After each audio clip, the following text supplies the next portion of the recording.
Cybersecurity Today is brought to you by the generous support of our sponsor, Beauceron Security. You can get their 2024 State of Cybersecurity Awareness Report at beauceronsecurity.com, and there's a link you can follow in the show notes. Patches for F5's next central manager are released. Dell discovers a data theft covering millions of buyers, and more.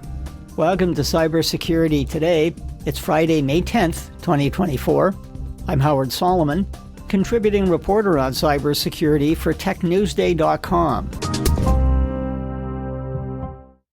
F5 has patched 2 vulnerabilities in its Big IP Next Central Manager.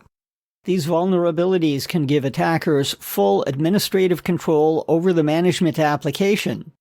According to researchers at Eclipsium, who discovered the holes, exploitation would give an attacker the ability to create accounts on any F5 Big IP Next device run by the platform. Network managers are urged to upgrade to the latest version of Next Central Manager.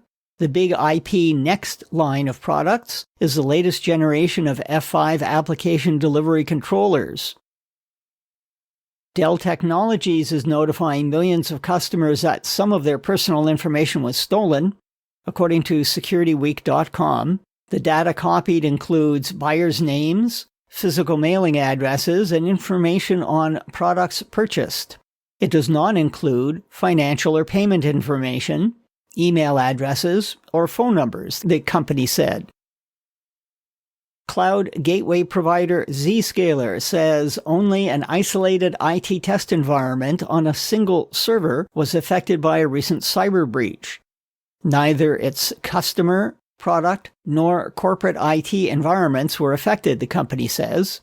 The statement came after a threat actor said it is selling access to an unnamed company.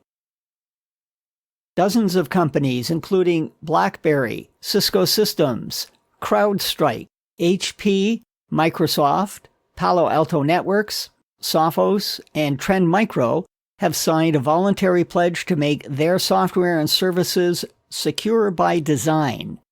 The pledge was created by the U.S. Cybersecurity and Infrastructure Security Agency.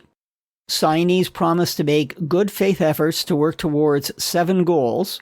One is that within 12 months of signing, the company can show it has measurably increased the use of multi-factor authentication by users across its products.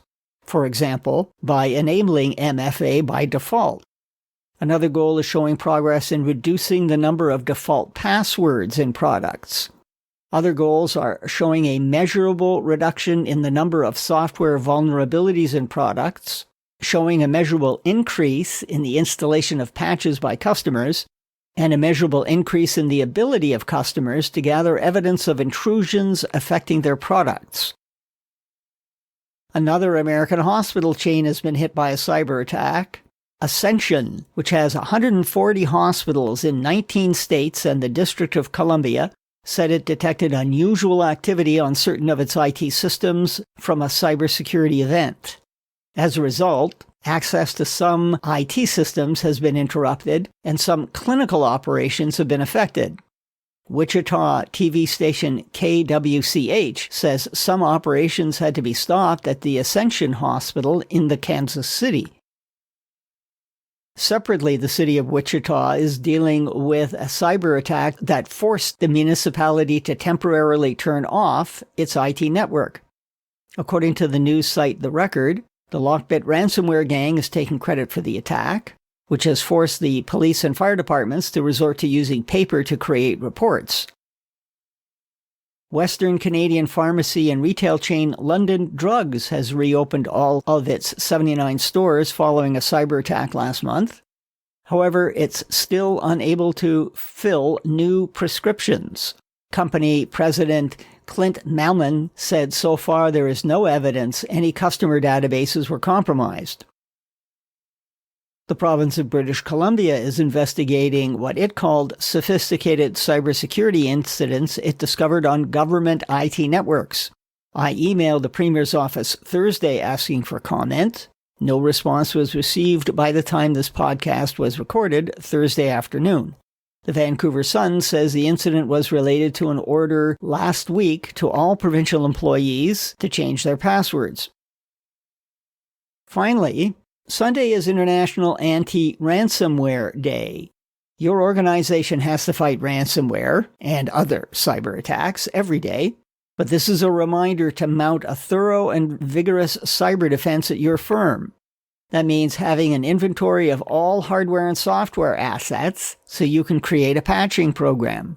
It means finding where critical data is stored everywhere in your organization, in databases, on employee inboxes, in cloud storage platforms like Dropbox or Amazon, so that data can be protected. It means making sure that all employees have to use phishing-resistant multi-factor authentication to log in. There's lots of free advice from the Canadian Centre for Cybersecurity, the U.S. Cybersecurity and Infrastructure Security Agency, and the Ransomware Task Force's Blueprint for Ransomware Defense. There's no excuse for not being able to limit the extent of a ransomware attack. That's it for now. Links to details about news mentioned in this podcast episode are in the text version at technewsday.com.